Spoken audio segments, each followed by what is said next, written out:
आज बहुत एक विशेष अवसर आपको इस अवसर पर बुलाया गया है। हम जानते हैं कि अपने देश की स्वतंत्र देश की पहली सरकार 1947 में बनी थी, लेकिन वो चुनी हुई सरकार नहीं थी।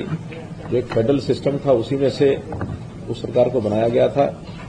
पहला चुनाव 1952 में हुआ था और तब से लगातार अपने सरकार के विभिन्न विभाग, विभिन्न मंत्रालय वो अंडर एवोल्यूशन एक लगातार प्रक्रिया में से आगे बढ़े। सरकार के काम करने का जो केंद्र होता है उसका भी अपना एक महत्व होता है, जिसमें पार्लियामेंट है, जिसमें विभागों के मंत्रालयों के भवन होते हैं। ये सब भी उसी समय क्रम शुरू हुआ था। हमारा जो ओल्ड पार्लियामेंट, जिसको फेडरल हाउस के नाम से जानते थे, उसी में अपनी पार्लियामेंट को बैठना शुरू हुआ और थोड़े ही मंत्रालय उस समय गठित हुए थे। उन सब का भी काम उसी के अंदर से ही चलता था। बाद में 1950 से लेकर के 1970 तक अलग अलग भवन उस समय इसे बनाए गए और कोई बहुत तरतीब से न बना करके जैसी जहां जगह मिली, जैसी जहां आवश्यकता थी वैसे बन गए। अलग अलग डिजाइन के थे, कोई एक रूपता उस समय नहीं थी। लेकिन बहुत सी दुनिया के ऐसे जो सरकार चलाने के जो स्थान होते हैं, जो सेक्रेटरीट होते हैं, वो सब बहुत सिस्टमेटिक ढंग से बने हुए हैं। तो मैं आदरणीय प्रधानमंत्री जी को इस बात का श्रेय देता हूं, उनका बहुत आभार प्रकट करता हूं कि उन्होंने एक विजन ये लिया कि हम भी अपना जो सेंट्रल सेक्रेटरीट का एरिया है उसको एक सिस्टमेटिक ढंग से, उसको एक ऐसा देश और दुनिया के लोगों को हम बता सकें, दिखा सकें कि भारत सरकार एक अच्छे स्थान से चलती है। उसी विचार से ये विषय आया कि सेंट्रल सेक्रेटरीट जो एरिया है उस सेंट्रल सेक्रेटरीट के सेक्रेटरीट को, कॉमन सेंट्रल सेक्रेटरीट को बनाया जाए और कल्पना की गई कि 10 नए भवन बनाए जाएं, नंबर 1 to 10। तो उसी प्रकार से उनका नाम रखे गए थे। आज आपको बताते हुए खुशी हो रही है कि जैसे राजपथ को प्रधानमंत्री जी ने कर्तव्य पथ का नाम दिया, उसी प्रकार से इन भवनों का नाम कर्तव्य भवन रहेगा।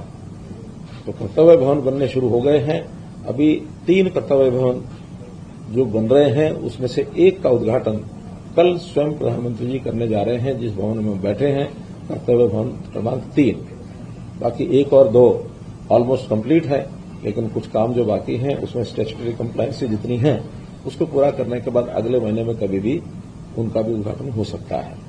तो इन भवनों को जैसा बनाया जा रहा है, तो सब भवन जब बनेंगे उसके अंदर मुख्य रूप से 4 भवन ऐसे हैं जिनके जो मंत्रालय हैं उनको शिफ्ट किया जा रहा है। अभी 1, 2, 3 इसके अंदर करेंगे।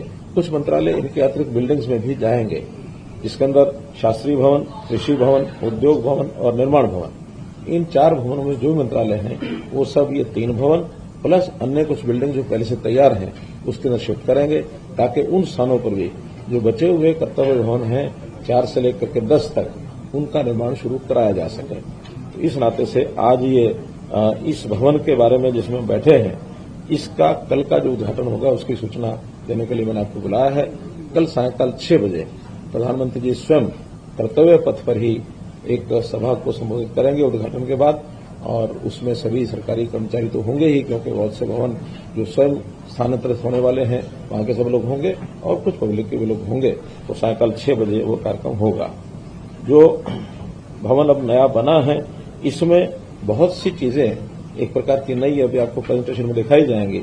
बहुत से रिफॉर्म्स इसके अंदर लाए गए हैं, क्योंकि जब नए भवन बन रहे हैं तो जो कठिनाइयां पहले आती थी उन कठिनाइयों को कैसे दूर किया जाए, आज की टेक्नोलॉजी के हिसाब से, आज की आवश्यकता के हिसाब से उन सब चीजों का ध्यान रखा गया है। क्योंकि बहुत एक लिमिटेड एरिया में ये सारे भवन बने हैं, तो इसमें एक प्रकार से आने जाने का लोगों की जो सुविधा होगी, ईज ऑफ जैसे living, ease of doing business, ऐसे ईज ऑफ पब्लिक, तो पब्लिक को भी इसमें सुविधा हो, सब लोग नजदीक नजदीक आ सकें और उसकी मूवमेंट जो है उसका टाइम घट सके, एफिशिएंसी ज्यादा आए।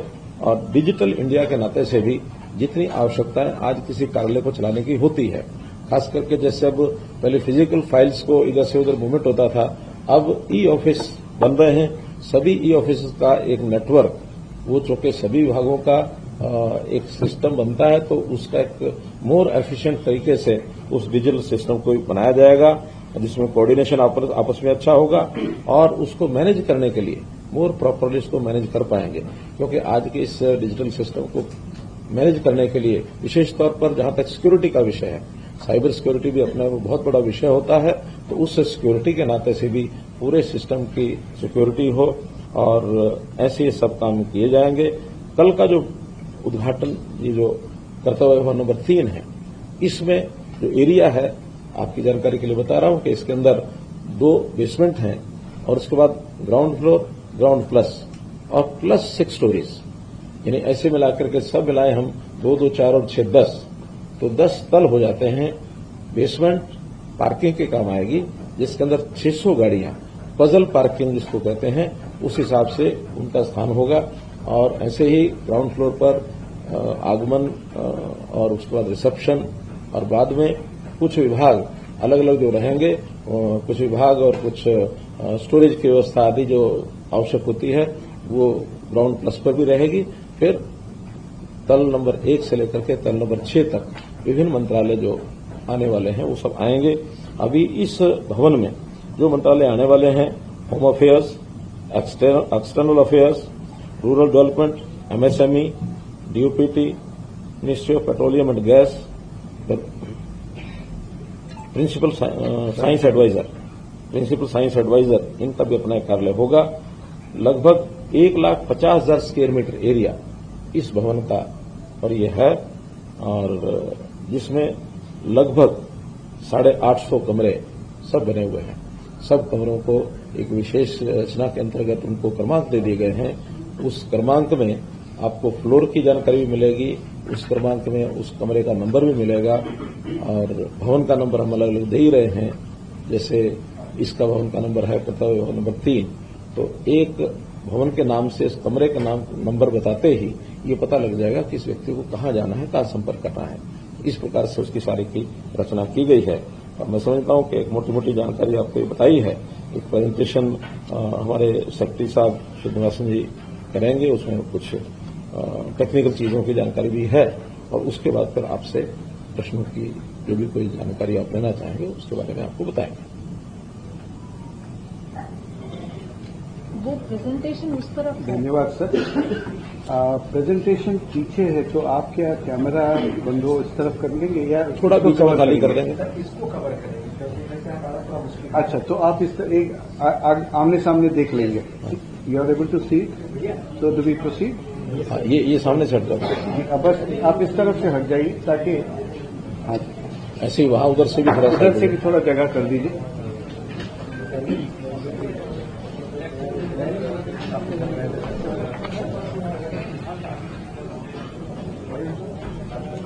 Can we start? Thank you, friends. Warm welcome to all of you to this curtain raiser. माननीय मंत्री जी मनोहर लाल जी और आप सभी के उपस्थिति में आज मैं कर्तव्य भवन 3 का जो कर्टन रेजर होने जा रही है इसके बारे में मैं एक प्रस्तुतिकरण करना चाहूंगा। इसका कॉन्टेक्स्ट अगर हम सेट करें, so this entire central secretariat complex is being built around the Kartavya Path, along the Kartavya Path, and it brings in efficiency, coherence and integration of government infrastructure so that it is a framework which is a shared framework which will support collaboration, formal hierarchies and the evolving patterns of governance.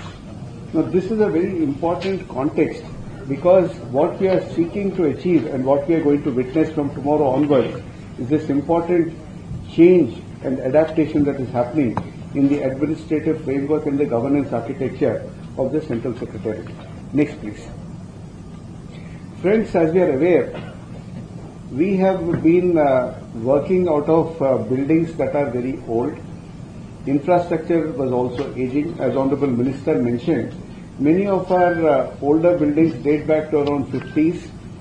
Some of the main secretariat, old secretariat buildings such as the North Block and South Block go back nearly a century. The construction began in 1917, completed in 1931. So the infrastructure is very aging. Even buildings such as Shastri Bhavan, Krishi Bhavan, Udyog Bhavan were built around 60s. So now they are well past their life period.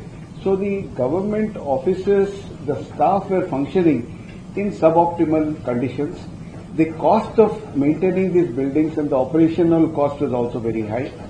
The space constraints were very high, including, if some of you were witness, there was a time when I used to work in the DOPT and it used to rain. The upper floor, sometimes there would be water leaking, and you would have even seen staff sitting with umbrellas open. It used to be as bad as that. Now the entire shift to modern environment, better working conditions is happening. Next, please. As the Minister has mentioned, there is a shift in emphasis in bringing in concepts of democratization, co-ownership, shared vision, and shifting of that emphasis from statehood, that is Rajpath, to Kartavya Path, which is citizenship.